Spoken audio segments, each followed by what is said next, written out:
Councillor Carlson and Councillor Patton and everybody that's on Zoom, we'll start as soon as Councillor Bark gets connected. He is having some technical difficulties.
Okay, good afternoon and welcome to the regular council afternoon meeting of May the 10th.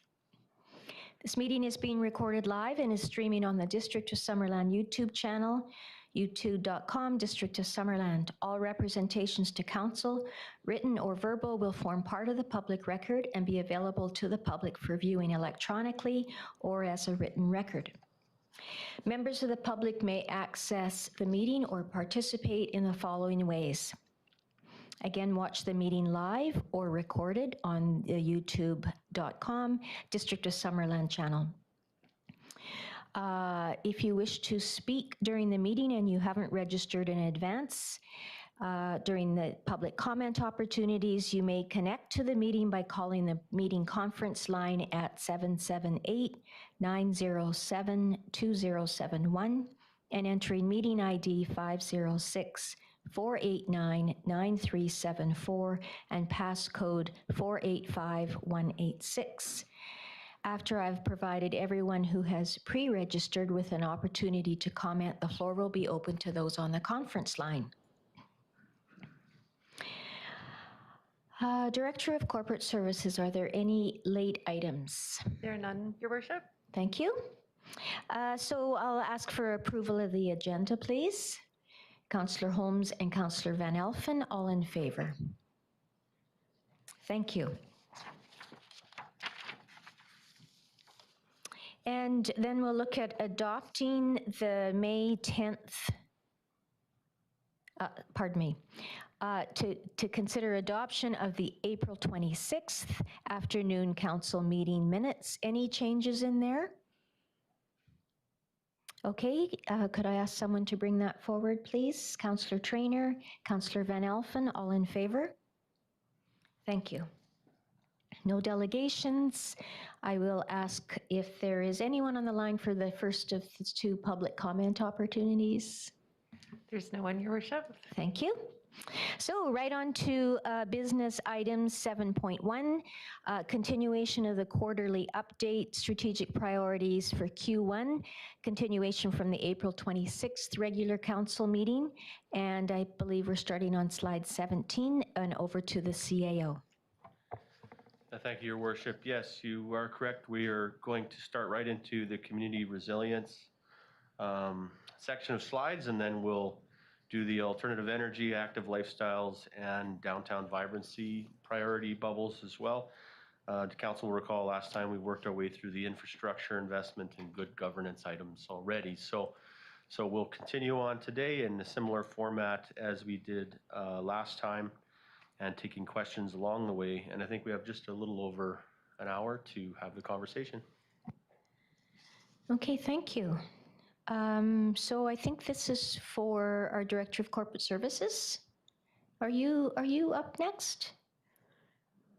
Oh, just a minute. I think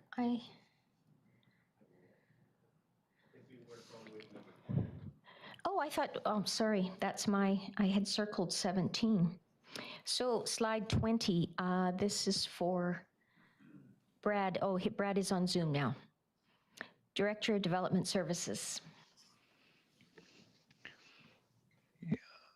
Yes, hi. I just want to make sure everyone's got a copy of the presentation slides in front of them as well, just so that everyone sees that. Yes, we do, starting with the affordable supportive housing. Okay, great. Yeah. For this item, we have been doing a lot of activities for the first quarter of the year for affordable housing. We had the presentation in March from the RDOS as well as our contractor company on a new regional housing needs assessment that was presented, and it was ultimately received by District Council for our future information, as well as in accordance with the Local Government Act, which was a requirement from the province to have a housing needs assessment in place by next year. This needs assessment has been posted to our website. It's found under planning and building. As well, council considered a new affordable housing project rezoning application for 60 units on Jubilee Road, and that rezoning was subsequently adopted by council in March. So that is a potential affordable housing project that will be happening hopefully soon in the near future, and also subject to potential further council discussions if there are variances required or not. For next steps, we will continue to support efforts by community organizations to bring unique affordable housing projects forward. There have been some preliminary engagement from other project proponents on other types of projects within the District of Summerland, and staff are supportive of these type of proposals as well to come forward and to address the affordable housing needs of the community. And then as well, we plan on working with BC Housing on any additional information that may be required from the community grants that were recently submitted from our community in January, this past January. Yeah, so I think I'm happy to take any questions on this slide. Councillor Barkwell. Do I understand that housing needs assessment, that they project the growth of Summerland, I think, based on previous growth rates, and we in the years, in recent years, we've exceeded that growth rate, so they assume a slower growth rate in the future than average, so that the long-term average comes out to be the same as previous long-term averages. They had a number there for the total projected housing units required, and over the 10 years, was it? and then the amount built, and so kind of assumed that we would have, what was the number given this morning, 280 needed? Yep. Yeah. Yeah, they did use projections, and unfortunately, the best data they had was from the 2016 census. The 2021 census is occurring right now, and so the data from that from the next census unfortunately wasn't included in the regional housing needs assessment. So what they did is basically projected out from the year 2016 to today's date of 2021 to determine if population trends in terms of the amount of immigration coming into our community was held constant since 2016. How many homes would have been required to be built within the last 5 years from 2016 to 2021? And then further from that, they project out for the next 5 years from 2021 to 2026 using that growth rate projection established, again, going back to that year in 2016. So unfortunately, I had to do a lot with the timing, and we didn't have the up-to-date numbers from 2021. And that might be something we want to actually consider in revising, on a regional lens level, once we have new census data available as to where we are at with our immigration trends. Yeah, I think my point is that I think it underestimates what our housing needs are. Our growth rate is higher maybe than historical, and wouldn't be necessarily realistic to think that it's now going to slow down, so it comes down to the same, below average, so it maintains that historical low average. Yeah, Councillor, and through the mayor, fair comments. I think that definitely the last few years, and especially right now, probably that long run trend is probably not a true picture of the housing affordability issues experiencing within the community right now, and maybe moving into the future as well. So.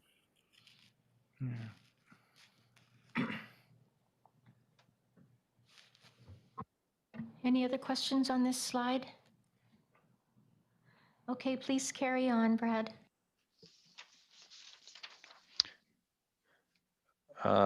That's all I had for priority 3.1, and for priority 3.2, the Chamber of Commerce and industry engagement.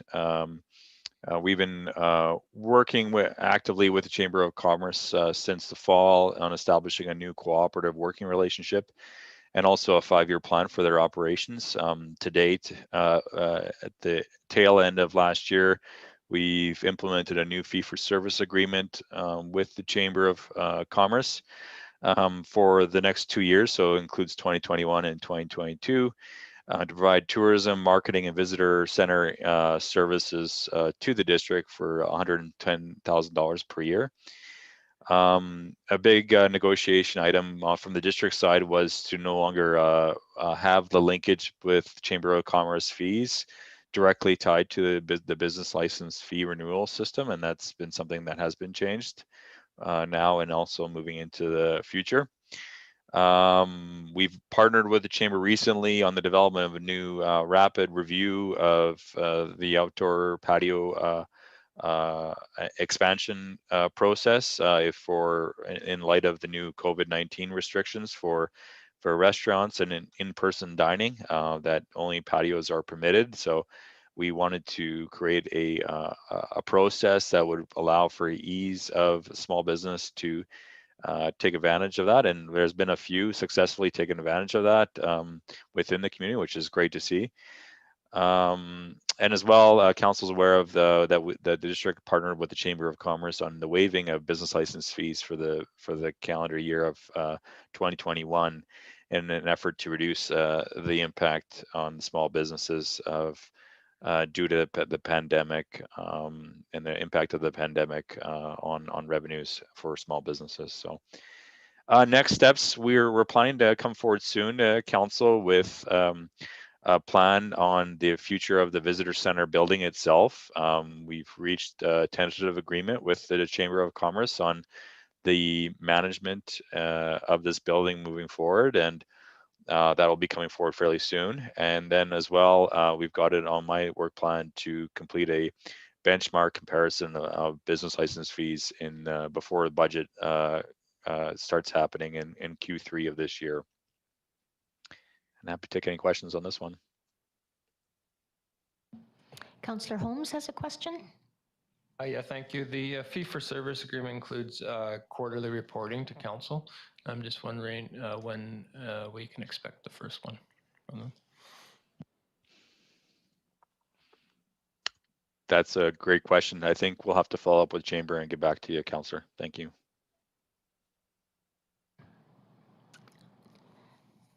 Thank you. I have a question.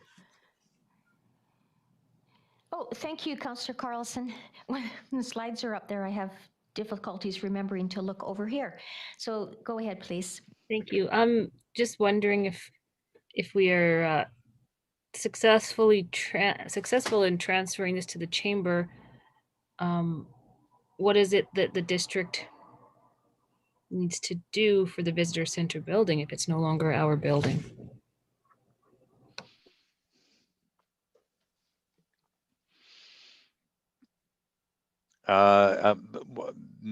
To answer that through the chair and through the mayor,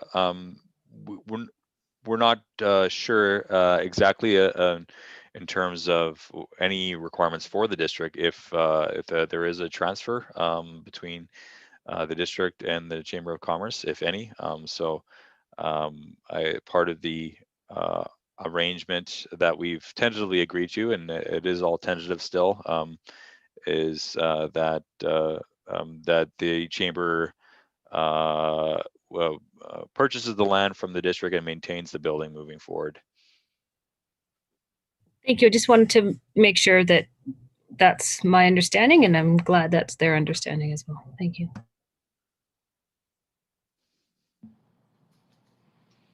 Any other questions on this one? Okay, on to the next slide. And that's for Lori. Good afternoon, Council. This one is on the cultural plan implementation. The cultural plan, finalized in 2016, highlights 5 strategic directions, which are outlined in your slide there. The cultural plan is being considered in planning projects such as the downtown plan, waterfront plan, and the recreation and health center project. The Arts and Cultural Center building renovation project is currently underway, and Brad will speak to this in an upcoming slide. However, once the renovations are completed, which is targeted for September, we're planning to implement programs and activities in that building for the fall. Staff have applied for a Healthy Communities Initiative grant for just under $200,000 for outdoor upgrades and an accessible community courtyard at the Arts and Cultural Center. If successful, we'll be looking to implement that project in the second half of this year. If we're not successful, we will work with Public Works to determine a strategy to construct a paved, accessible sidewalk from the main sidewalk to the lower level of the building.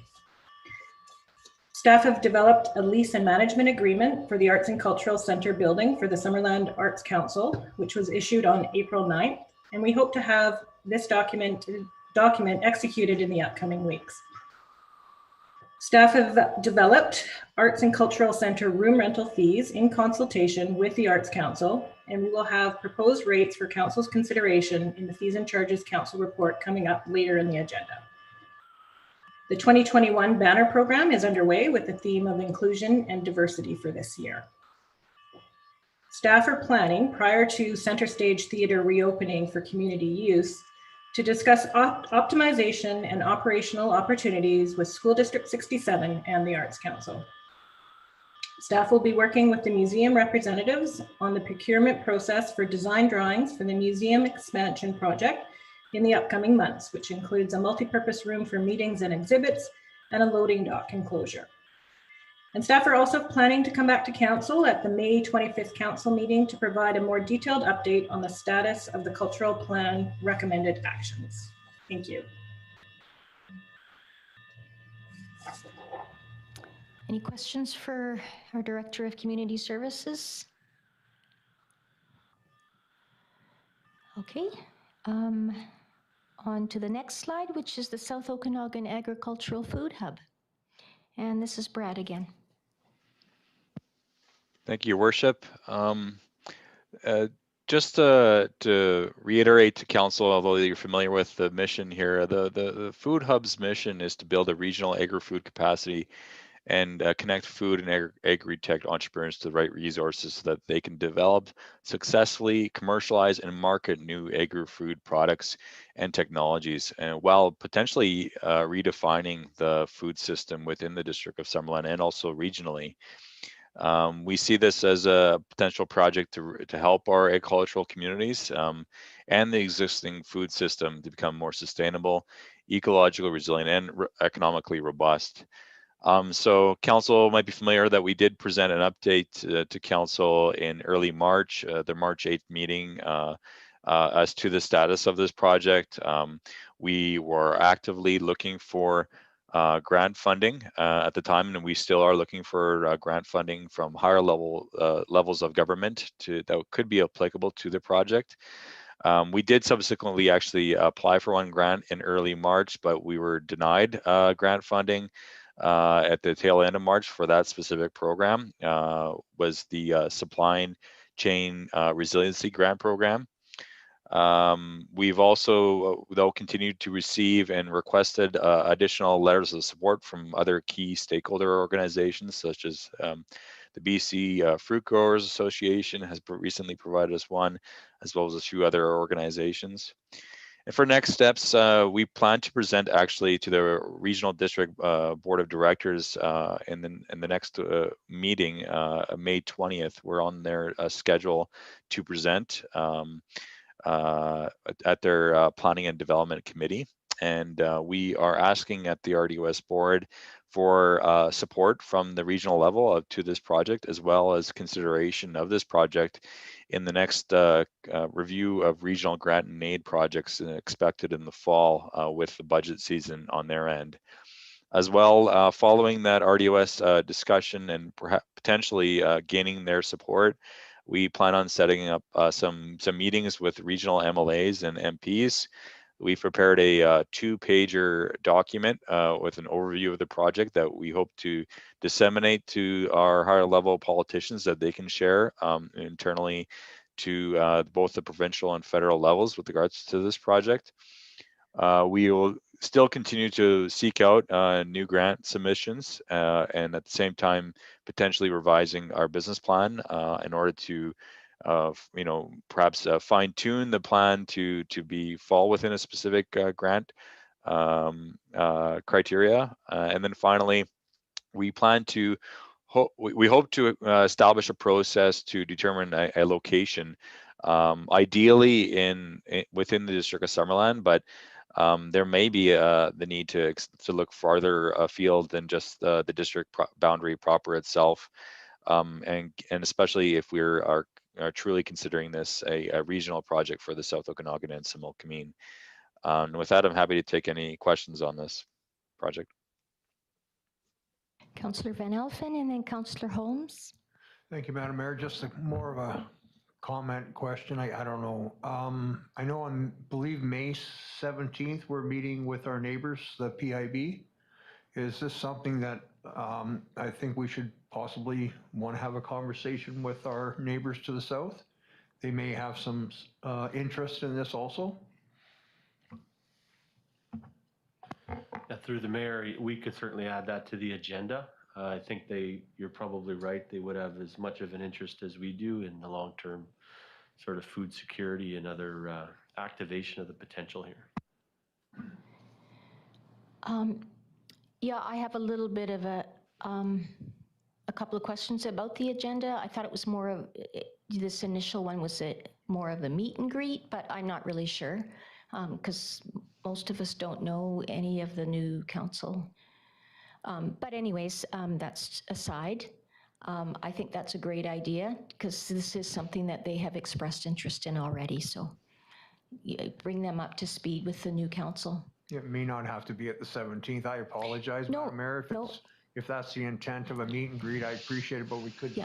you could just start a conversation for future. Yeah, absolutely. Thank And you. when I was speaking to Chief Gabriel about 6 weeks ago, he said that he was very much looking forward to this and to, having them on a regular basis. So, I mean, that's the best way to build that bond between the two local governments. Thank you. Councillor Holmes. Yes, thank you. I was just wondering, where's the Ministry of Agricultural at with the whole food hub concept in the province, and have we had any discussions with them lately? Brad? Yeah, through the chair, over to Councillor Holmes. We haven't had any recent conversations. The province has released their 2021 budget. We were expecting that that there would be another intake soon following that 2021 budget. There were hints previously in the fall, as well as leading into the new year, that there might be another intake process following the budget being set for this year. We haven't seen anything to date. I think we have heard rumblings fairly recently. I'll have to chat with Jane, our contractor, on this, that there might be opening up in September of this year. But you'll have to just take that with a grain of salt. I'll have to confirm with her. Thank you, Brad. Graham, do you know anything further? That's all I know at this time. Yes. Madam Mayor. Okay. Thank you. Any other questions on this slide? Okay, so we're on to 24, and this is one for our CAO. Well, thank you, Madam Mayor. I could certainly speak to this one. I won't read all the information on the slide. I'm sure Council's had a chance to take a peek at that, but the key item, as indicated in the next steps, is to continue to work with representation on SOEX and the community conversations events being proposed in the communities of Summerland and Oliver. There has been significant work with SOEX, so that's the South Okanagan Similkameen Respect Network, and in support of, the South Okanagan Immigrant and Community Services, rather. And just a note to Council on the goals of that group. It's to establish guidelines for community response to incidents of racism and hate in the community, and to connect individuals, groups affected by impacts of incidents of racism and hate to community support. So it's sort of both on the education and response side. Mayor Boot and I have both been participating in this group, and there has been some good actions as of late. One of the items that they've rolled out is actually a survey to sort of gauge the extent of the issue, and it has been very well subscribed. Going off memory, Madam Mayor, I think around 400 responses, something to that effect. And so the results of that survey are currently being evaluated and tabulated, and there'll be further discussions with the SOEX group, who themselves work with Resilience BC.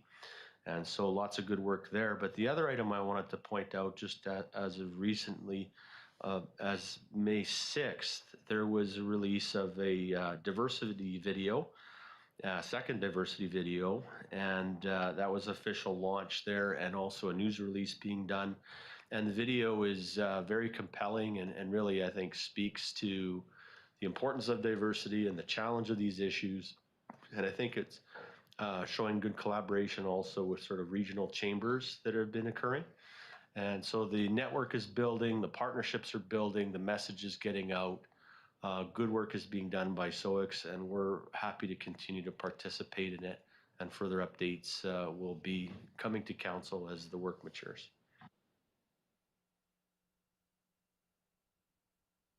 Any questions on this slide? Okay, so we will go on to 25, the solar and storage project. Jeremy, please. Thank you, Madam Mayor. So I believe council is pretty up to date on this project, but just to hit a few highlights on the slide here. The project's currently in draft RFP stage for the EPC contractor.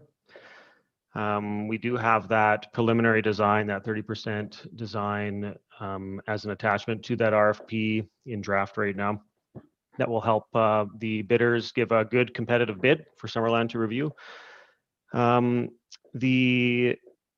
this is a Q1 update.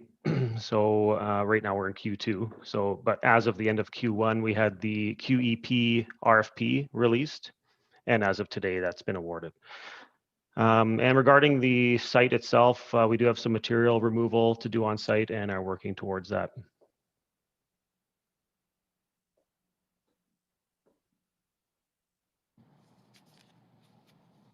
Councillor Holmes?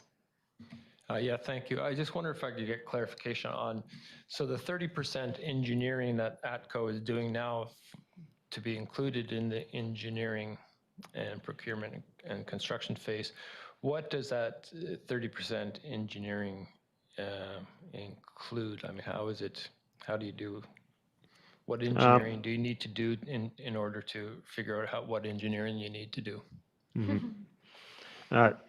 Thank you, Councillor. Tammy can jump in as well if there's anything I leave out here, Tammy. But basically, we take the site footprint, the solar resource that's in Summerland. So we've had a solar monitoring station there on site for a year. So they take all of that information, plug it into a software package that calculates the solar panel spacing, et cetera, and sort of fit things on site. And we provide those details in the RFP so the bidders can kind of see this is what we think the layout might look like, and it sort of gives them something to sink their teeth into, and along with all of that data. Anything to add there, Tammy? Thanks, Jeremy. And through the chair, just to add that it also includes the technical specifications of what we're looking for. So the minimum requirements from a technical perspective on what we're requiring bidders to bring forward to us.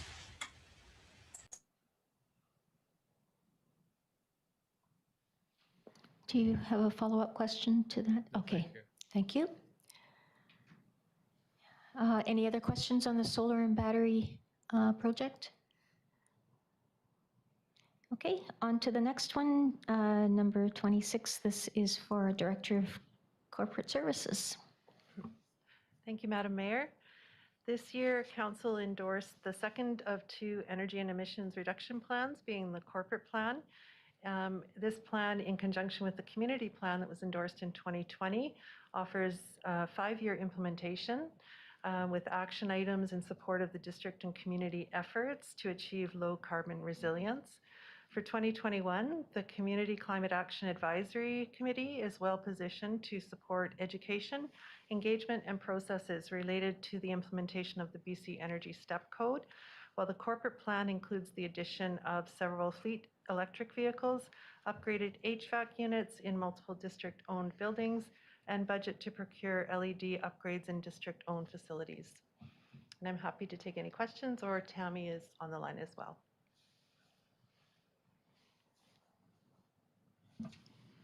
Any questions? Okay, I think that we're good with that one. Back to Jeremy on the community energy strategy. Thank you again, Madam Mayor. Yeah, really excited to talk to council about this one. Right now, this energy strategy is in internal review with the various other departments, but it is scheduled to go before council at the next council meeting end of May. I understand that council meeting's getting pretty full, so as long as we're not bumped or anything, we should have it in there. And just to jog everyone's memory, back in August 2020, we discussed sort of an outline for the report, and in there we covered voltage conversion, modern metering, distributed generation, battery energy storage system, et cetera, et cetera. So we sort of had that conversation then, and we used that for the basis of the report. So it does touch on all those items that we reviewed with council last year. So looking forward to that. I think we are here too. Councillor Barkle, did you have a question? No. Okay. I think we're all just going to wait until 2 weeks plus a day, and then we'll give you all kinds of questions after we've heard your presentation, Jeremy. So thank you for that. On to Lori again about the Community Recreation and Health Center proposal. Thank you, Madam Mayor. I think Council is pretty much up to speed on this particular project, but I'll give you a quick summary. We are in year 2 of implementing plans for the replacement or renovation of the Summerland Aquatic and Fitness Center, which is at end of life, and exploring the inclusion of a community primary healthcare center. Activities to date include a memorandum of understanding was executed with the District of Summerland, Division of Family Practice, Interior Health, and School District 67 signing on and participating on a steering committee. The facility needs assessment and community engagement project milestones were completed in January. Council confirmed the scope of Recreation Center core components and enhancements in February. A high-level proposed business case for a community primary healthcare center was developed and presented to Council in February. And at the same time, Council made a resolution to separate the recreation and primary health center feasibility studies for the next phase of work, understanding that the two components may come together at the end. The objectives and scope of work for the feasibility studies were drafted and reviewed by Council.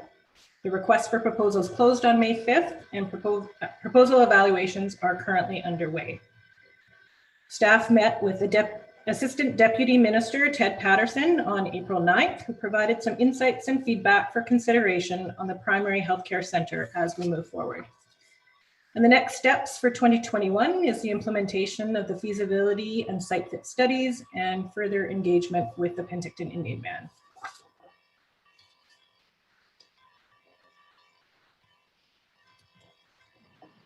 I don't see any hands raised, so right on to the Parks and Recreation Master Plan, please.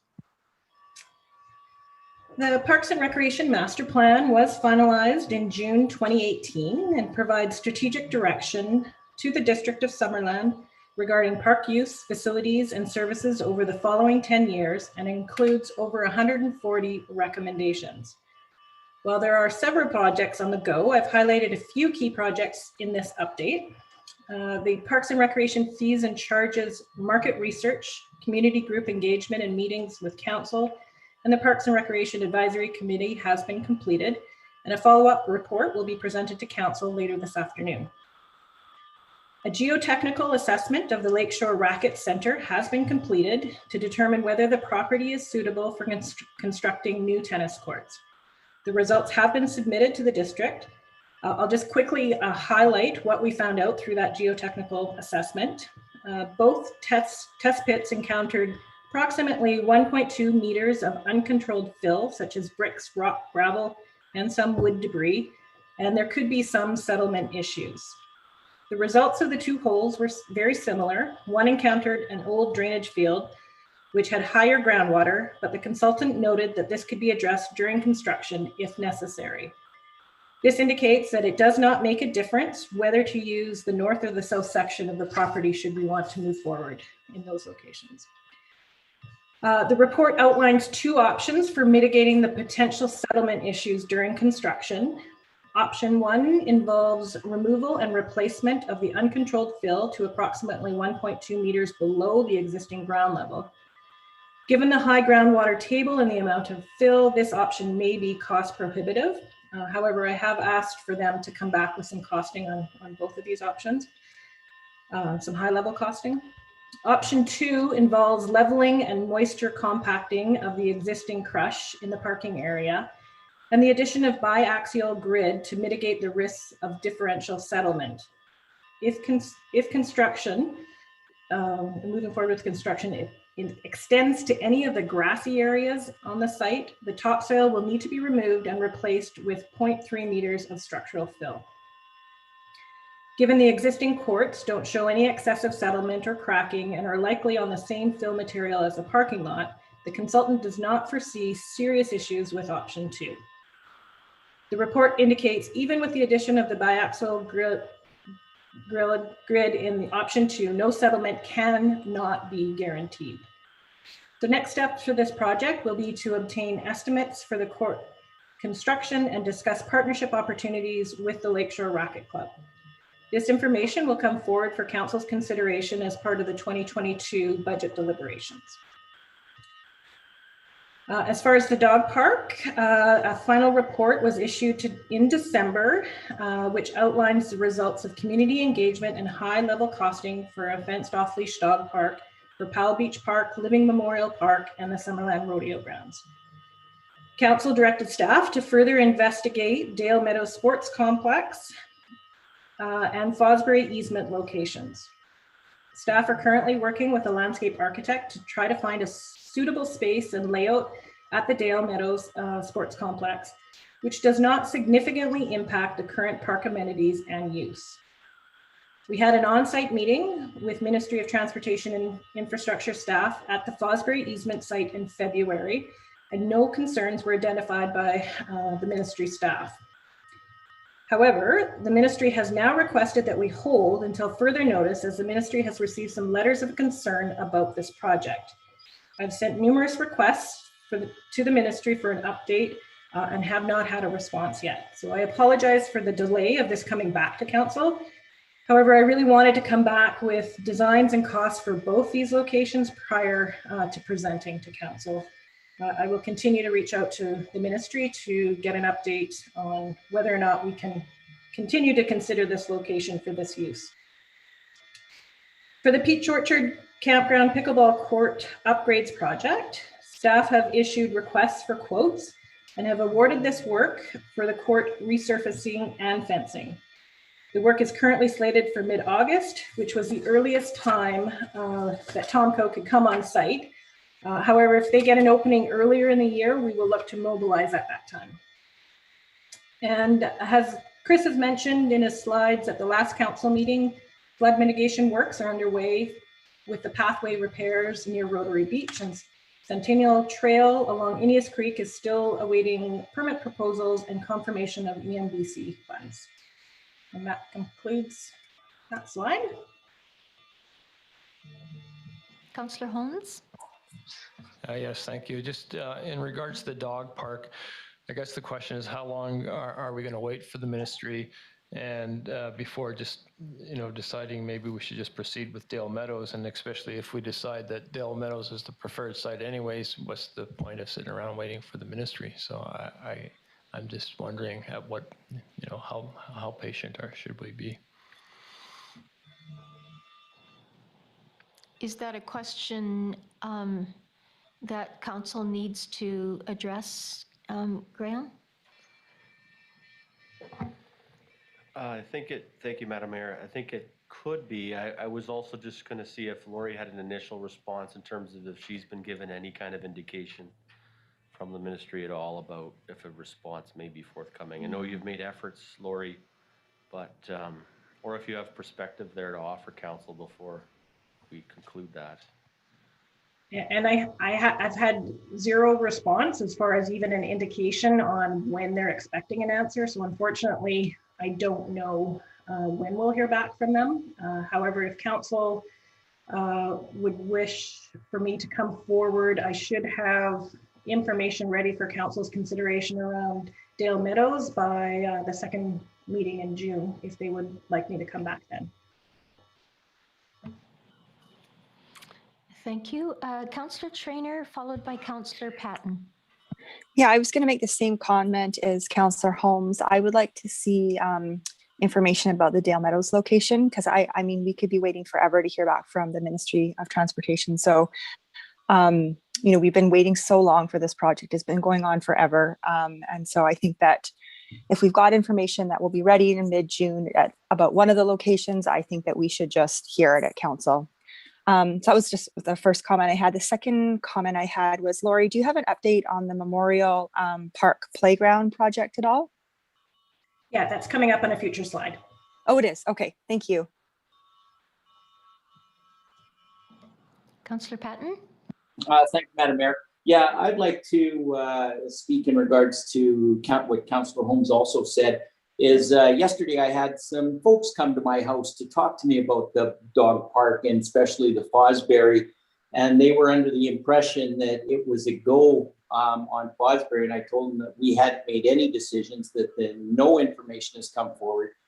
So I agree that if we're not getting anything from Ministry of Transport, let's move forward with Dale Meadows and see where we can get this dog park happening after all this time. So yeah, if it's coming in June, that's fine. Would be nice to see it come a little bit sooner, but it is what it is. So thank you. Councillor Patton, would you care to make a resolution? I guess, sure, I can, but I'm not sure if what I would, that staff bring forward information in regards to Dale Meadows prior to mid-June. Can we do something like that? I think that, and correct me if I'm wrong, Lori, I think that that is already in the works. That plan is already before us, but I was wondering if you would like to bring forward a resolution about waiting longer, sure. I guess, for Modi, for the Fosbury Road, yeah. or Fosbury Road location. Yeah, no, absolutely. I'd like to present a motion that we do not wait for Ministry of Transportation, but move forward with Dale Meadows. How does that work, Madam Mayor? Sounds good to me. I just checked with our Director of Corporate Services. Yes, she's nodding her head, and I think that Councillor Holmes is seconding that. Thank you, Councillor Patton, for bringing that forward. Thank you. And Councillor Holmes as well, and Councillor Traynor. It's just, I mean, how long do we have to wait? So, further discussion on this. Councillor Carlson. I'm just wondering if you might read that motion so that I know what I'm voting on. I think that we need to be careful we don't say we are going to proceed with Dale Meadows. I think proceed is the wrong word. I think we need to discuss and look at the option that's been presented before we give people the false impression that we have, that we're building it. Okay, so I'll ask Director of Corporate Services to read the motion, please. Thank you, Madam Mayor. So based on the information that you've just been speaking of, that council not wait for information from Moti regarding the Fosbury location for a dog park, and that information on the Dale Meadows location for the dog park be brought back to council for further discussion. All good, Councillor Carlson? Okay, good. That's great, thank you. Okay, further discussion on this? I'll call the question. All in favor? Any opposed? Thank you very much. There you go, Lori. One last thing that you have to follow up on. But you're not off the hook. Next one is the arena assessment. Thank you. The arena condition assessment is a comprehensive review of the structural integrity, mechanical systems, electrical systems, building envelope, and energy efficiencies of the Summerland Arena Complex. We were recently notified that we were successful in receiving partial funds of $10,000 through the Infrastructure Planning Grant Program for this project. We are planning to implement the procurement process and the project in Q3.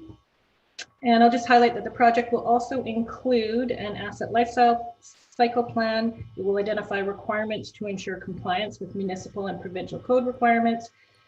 And it will outline required capital upgrades, timing, and costs over the next 10 years for the arena.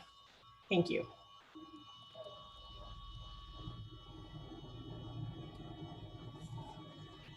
Don't see any hands up. So we can go on to the next slide, which is the Memorial Park Playground. The replacement of the older playground equipment at Memorial Park was identified by Council as a priority for 2021, and Council provided direction to construct an innovative destination playground for our community. through the engagement with local service clubs and organizations. Confirmed project partners include the Summerland Credit Union with funding support of $5,000 to $10,000 and potentially more. The Kinsman Club has secured $10,000 in grant funds to support this project, with the understanding that it will have accessibility components to the project. And that grant funding is hinging on that. And they would also like to provide volunteer labor. The Rotary Club is very interested in being a partner, but unfortunately do not have any funds to contribute at this time, but they do want to remain to be involved. And the Summerland Firefighters Association is interested in participating by providing volunteer labor support. So the next step is to initiate the procurement process, and it is in the queue with our procurement department to get this issued.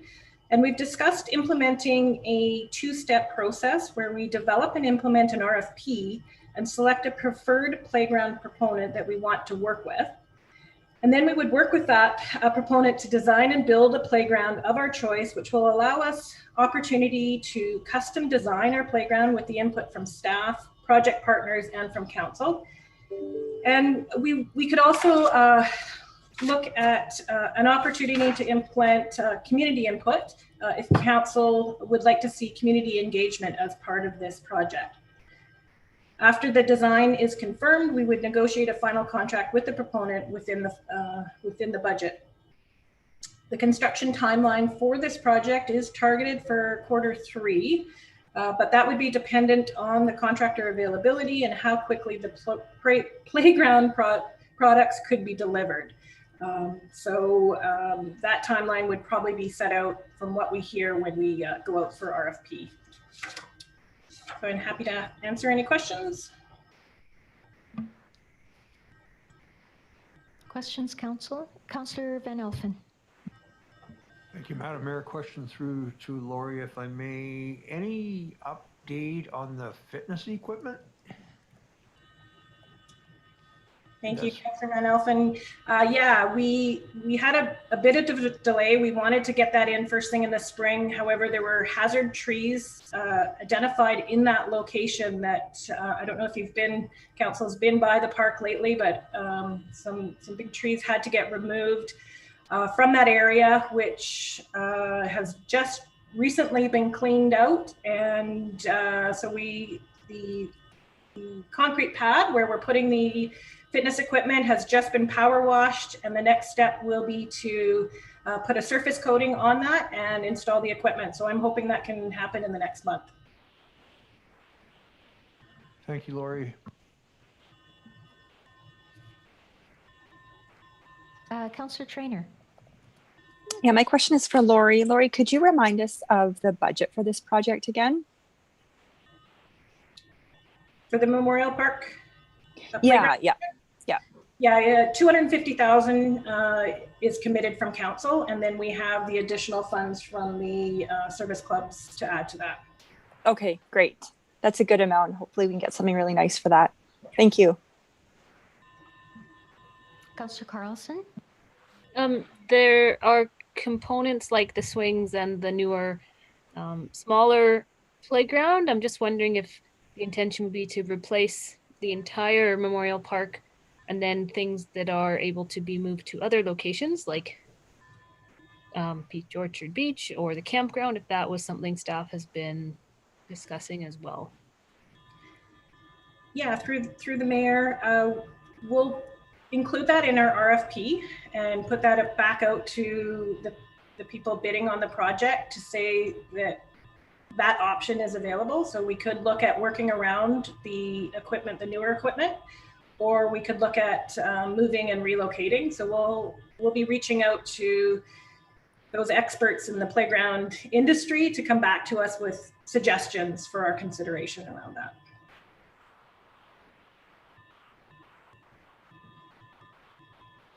Councillor Van Elfen. Thank you, Madam Mayor. Just a question through to Lori. So we have some service organizations that are willing to put some money forward. Are private individuals also, like members of our community that want to possibly leave money? Are they welcome to contact you? I'll take anybody's money. Thank you, Lori. Like a community contribution, right? Yeah. Yes. I have not actively engaged a full-blown fundraising campaign for this project, but if there are people interested in donating, I'll give out my card and welcome them to my office. Any other questions? Okay, looks like we're good for that, Lori. Thank you. We'll send everyone your way. Slide 32 is the downtown neighborhood plan, and that's back to the Director of Development Services. Thank you, Your Worship. I'll just start my video. There we go. I'm before you today to talk about an update to our downtown neighborhood plan. As council's aware, they've established a downtown neighborhood plan task force. This was established last fall, and we have a number of representatives for key stakeholder organizations in the community, as well as residents of Summerland and representatives of the downtown business community on this task force committee. We've been meeting monthly since the enactment of that task force to define a scope of work for a proposed new downtown neighborhood plan. And the plan was to provide a clear direction and guidance for the District of Summerland on the future of the Summerland's downtown. The terms of reference of the task force provided by council included a target date of an 18-month timeline, and we are following that 18-month timeline starting in January of 2021, and expecting hopefully a plan to be considered for adoption by council in June of next year. So activity to date, we've been, like I said, meeting monthly, trying to define the scope of the project, of what are the needs of the community to address in the downtown and how we want to plan for the future in the downtown neighborhood. We've also had a presentation from Ron Matuzzi. He's a former director of planning, as well as a former chief administrative officer from the city of Kelowna. And he walked us through a case study example that they utilized within the city of Kelowna for their downtown planning effort, which was really informative for us as a group, I felt. And we got a lot of good knowledge and probably best practice for us to move forward with our downtown neighborhood plan. And then since that time, we've been narrowing down the proposed request for proposals, which is actually on the agenda for tonight for consideration of council and for us to move forward with release of an RFP for a planning consultant, which is what we have in the budget. We have roughly $100,000 in the budget as part of that scope of work. Next steps is, like I mentioned, release of that request for proposals, and then hopefully award the planning project. We're targeting around mid-June to the winning proponent, maybe mid to late June. And then following that and initial discussions with the committee, we want to start a much broader community engagement effort that would include the broader community as well as the task force. And I'm happy to take any questions on this item. Councillor Holmes? Yeah, thank you. Not a question, but just a point that the presentation from Ron Matuzzi, I think it really helped frame the discussion and focus us on the task at hand. Before that, I think different members of the task force had different ideas, but that talk from Ron Matuzzi really focused us. And I really, if any members of council haven't watched it yet, because it was recorded, I really encourage everybody to watch it, because I think it'll help all of us really understand what we're trying to do. So thank you. Thank you, Councillor Holmes. Councillor Van Elfen? Thank you, Madam Mayor. Brad can correct me if I'm wrong. I think it was Councillor Holmes that recommended we have Mr. Matuzzi come in and present to us, and it was invaluable. I think it opened up a lot of eyes around the table. I think his timeline was something along 10 to 20 year project. This isn't something, there's not, you know, you'll hear people say, oh, let's get shovels in the ground and let's get going. There's a lot of work to be done here. And I truly do appreciate Mr. Matuzzi's presentation because it was definitely eye-opening for sure. Thank you, Madam Mayor. Thank you. Anyone else? Just seeing if I can see Doug. No, he doesn't have his hand up either. You're all good, Councillor Patton? Yes, Madam Mayor. I was, after hearing Councillor Holmes and Van Elpen, I was, I guess my question would be to our Director of Development Services was, what was the task force opinions in regarding to the monies being spent on, that much money being spent on a consultant, I guess? Thank you.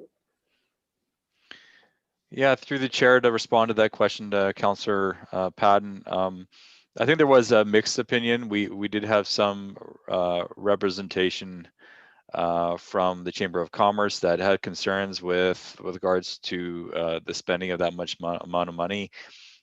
You know, that's just within scope of the budget. You know, that's not necessarily what will come through the RFP process, so it could come under budget. Although this is a large scope planning project, there's many elements of it, and that's you know, included in the proposed scope of work that's attached to the agenda for tonight's meeting. There's many elements of the infrastructure. There's land use side. There's also placemaking and also a part of the funding that is in the budget. I think $50,000 of that amount was specifically allocated towards a revitalization plan for Memorial Park, which was dedicated from the Parks and Recreation Master Plan as an implementation project. So that was graciously provided from the Recreation Department towards this project because they were endeavoring to see the Memorial Park future plan to be included into a much broader discussion about the future of the whole downtown area.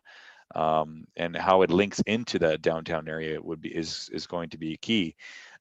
So part of that, the scope of work includes that revitalization plan for Memorial Park, and we see a lot of engagement requirement at the staff level in moving forward with this project. And with all the various competing priorities being presented today, it's tough for staff to move forward with all of these items and do a proper job of it without having resources in support of this type of scale of project. So hopefully that can help alleviate your concerns. But the task force was unanimous in moving forward with a request for proposal process following that initial discussion. Thank you so much.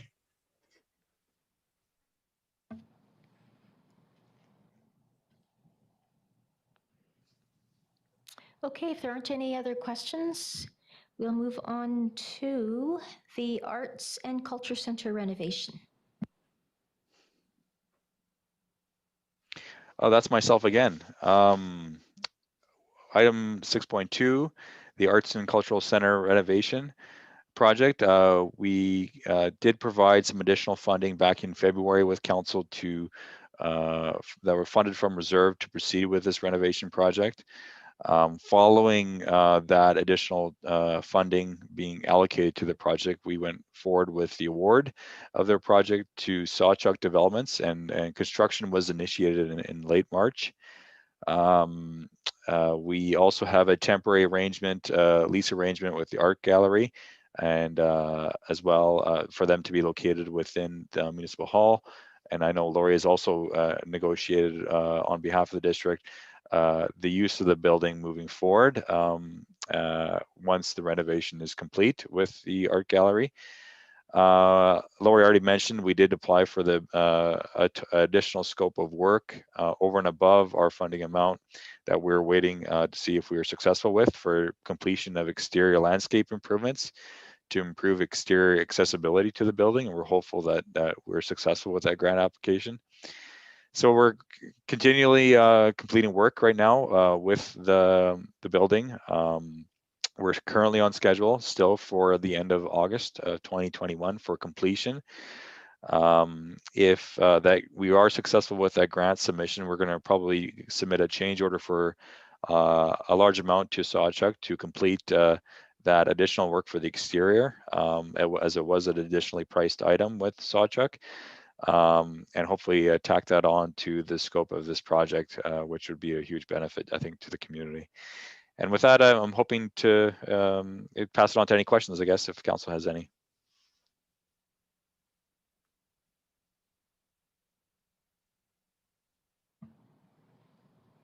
Okay, that one looks good. Your last one is the Main Street Outdoor Patio Design Guidelines. So this is an item that has been identified in the council strategic priorities, although it is been somewhat tied to the larger downtown planning scope of work. There has been the need to determine some design guidelines for outdoor patios within the Main Street area, as well as Victoria Road. So this has been kind of teamed along, like I said, with the downtown plan. However, we have recently completed some work in this area with the new rapid review process for outdoor patio approvals in response to the COVID-19 restrictions. That has something that was fast-tracked forward prior to the design and development of any guidelines. But we do hope to continue including this in our discussions with the downtown task force moving forward.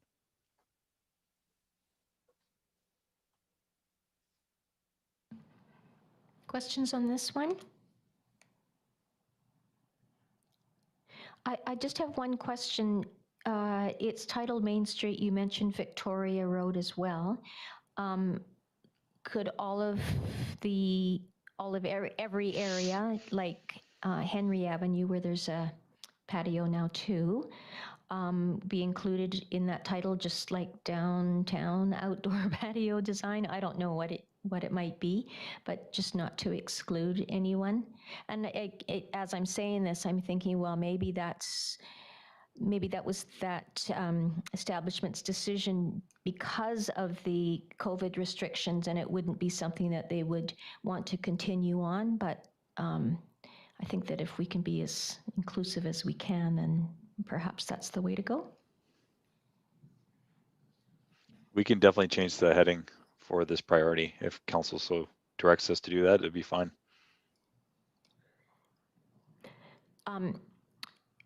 Graham has his hand raised. Thank you, Madam Mayor. I was just going to point out, it's an interesting picture because this also shows, even going beyond sort of the rapid review of people that want patios. As we know, the beanery here in this picture had a patio, but wanted to do more with it. And so this picture is a little bit of an older picture because you see the concrete garbage can and then the permanent planter. And both of those were something that the beanery were hoping to see removed, and I think had perhaps even raised in downtown vibrancy conversations. And our public works staff were able to go out there and remove those to give them more table space. And then the garbage can ended up being on top of an old light standard base. And when they took that off, they thought, oh boy, what do we do with that? And the electrical utility director was out there, I think, with his staff 5:30 in the morning the next day, grinding that off. And everything, I think, within about a 24-hour period, including they added additional tables along that alleyway and a barrier with signal sort of cone, so to keep people safe there. So I just think even to point out, beyond those that just for the sake of COVID and the patio, I'm really proud that staff were very responsive to see enhancements also where they make sense quickly for those that even had patios as such as the beanery in this picture. Thank you, Graham. Yeah, I think that it's such a rapid response to the rapid response review process. Really speaks well to your staff. I did want to mention something. Oh yeah, when you were talking about what you found under the garbage can after that was moved, or the receptacle there, it's kind of like painting one room in your house, right? It's like, ooh, that one looks kind of shabby too. Councillor Van Alphen. Thank you, Madam Mayor. Back to what you were saying, I too would like to see this heading changed to, Summerland outdoor patio design. We have Rosedale Avenue, we got Zia Stonehouse that just completed their patio. We've got the Perch that have expanded to their patio. So I think it should encompass all of Summerland.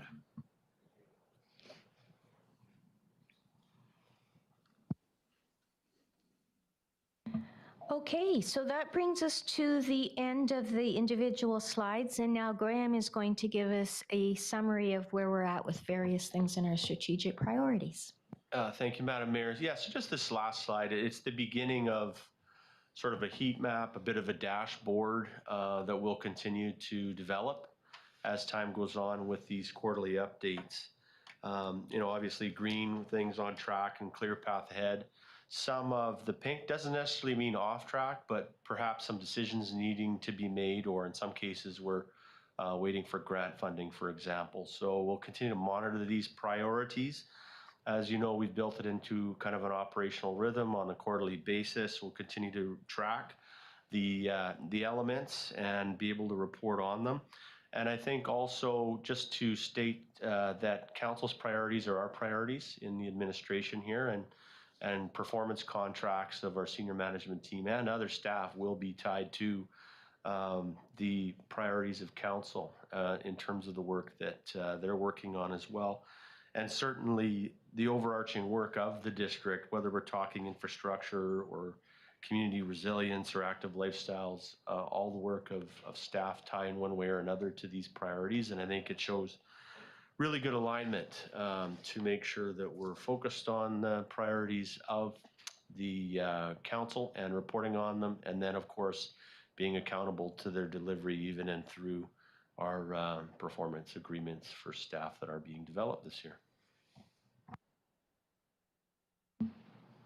Great. Any questions or comments on this particular slide, this summary? Councillor Van Alphen. Thank you, Madam Mayor. Just question through to our CEO. I don't see anywhere on here the eco village concept. Is that something you're doing in your spare time? Through the mayor, yeah, certainly it is something we're doing in our spare time at the moment, and I'm glad you raised it, because we'll come back in June with additional details for council and to be able to start the decision-making process. Part of that decision-making process, we do want to highlight some elements in the priorities chart that we might need to slow down or pause in order to accommodate that. If it does move forward, that's a big lift. It's an exciting one. And I suppose where it's sort of caught right now is in relation to the solar project and the battery storage project that we talked about today. But really, if it starts to get legs, it's merits its own priority, as it will take a very significant amount of work and coordination amongst staff at various levels.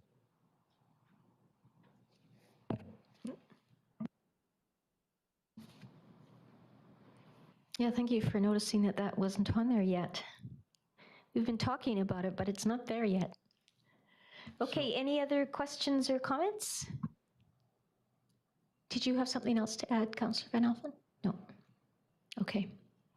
Well, I said it all, but I said it before, but thank you so much, CAO Stat and your senior management team. I know that this took a lot of work, but it's very good to see all of the things that are going on.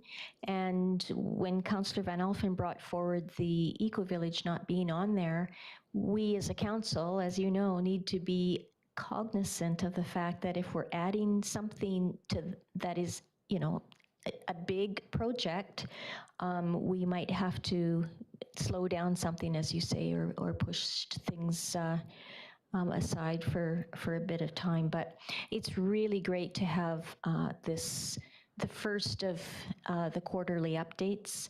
I would think that all of council, but certainly I will only speak for myself. It's really nice to see what's happening operationally and as we're moving things forward on our strategic priorities. So thank you for that. Councillor Van Elfen. Thank you, Madam Mayor. Just adding to that, is there a possibility that we could put this strategic priority project initiative, the update, in our newsletter? Possibly, just so the public is aware that there's a lot of stuff going on here at City Hall, and I don't think half of the public has any idea how busy our CAO staff is. So I just think it would be something that would be really beneficial to the public to see this. Thank you, Madam Mayor. So I know that there's, every month there are updates, but is it possible to have like an overview summary included? I'm not sure how much room there might be for the next June newsletter, but you know, I think that it should be highlighted how much work is, how much time and work is going into getting the services and keeping things moving along here at the district. Celebrate our successes. Thank you, Madam Mayor. So we could certainly put some reference into the work that is being done and point people maybe to Facebook. One of the things that we have been doing on this initiative is our Facebook posts actually reference the meeting times of the various bubbles that are being discussed. So knowing that people are busy working and making a living out there and raising kids, we know maybe there's an interest in active lifestyles, but not as much on every other. So our Facebook post will say, you know, if you're interested in active lifestyles, go to 2101 on the YouTube video or whatever, so that people can really take that, you know, laser focus. But I think if we could reference, looking at my corporate officer here, reference something in the newsletter about the work being done, point back to the sort of website, Facebook opportunity, so people can track the information carefully. And ideally, it does become a bit of a communications piece back to the community, who I'm sure have an interest in the work of the district as well. Thank you, Councillor Van Elfen. Okay. So we've come to the end of 7.1, our quarterly update. On to 7.2, the Summerland Sunday Market Special Event Temporary Road Closure, and I will turn this over to our Director of Works and Infrastructure, Chris Johnson. Madam Mayor, sorry to interrupt. May I please excuse myself? I do have a pecuniary interest. Yes, thank you. Well done. And we are right on time too. So, Chris, whenever you're ready to go ahead. Thank you, Madam Mayor. So as most of you are familiar, the Rotary held a public market in Sundays in downtown Summerland during the summer months from 2015 to 2019, but did not proceed last year. In its place, Colbury Community was approved to use a portion of the Summerland Arena parking lot to host a similar Sunday market from mid-June to late September. Council approved a rental fee of $12 per hour for last year's event, which is also being recommended for the application in this report. So this year, Colbury Community would like to move the Sunday market back to Main Street between Victoria Road and Kelly Avenue, and is seeking district approval for the reoccurring road closure that's required for that event. The event would be similar to as it was in the past. The road would be closed from 6 a.m. to 2 p.m. and the market would run from 9 a.m. to 1 p.m. each Sunday starting June 20th and ending September 26th. So the proposed road closure was circulated to the fire department, RCMP, and works and infrastructure departments with no objections, provided a few conditions were met, which include a 6-meter unobstructed passage through the area for emergency vehicles, that the Henry Avenue and Main Street intersection remain unobstructed in all directions, other than the removable barricades that would be used to close this intersection, and that barricades at all other traffic points be removable to allow emergency vehicles through that area if required. A license of occupation is recommended, as was entered into with the Rotary for previous events, which would outline items that are related to the event and would be ultimately in agreement with this applicant. So with that, staff recommend approval of this application and that the district enter into a license of occupation agreement with Colebury Community for this recurring event. So if there are any questions from council, I'll be happy to answer them now. Okay, council questions?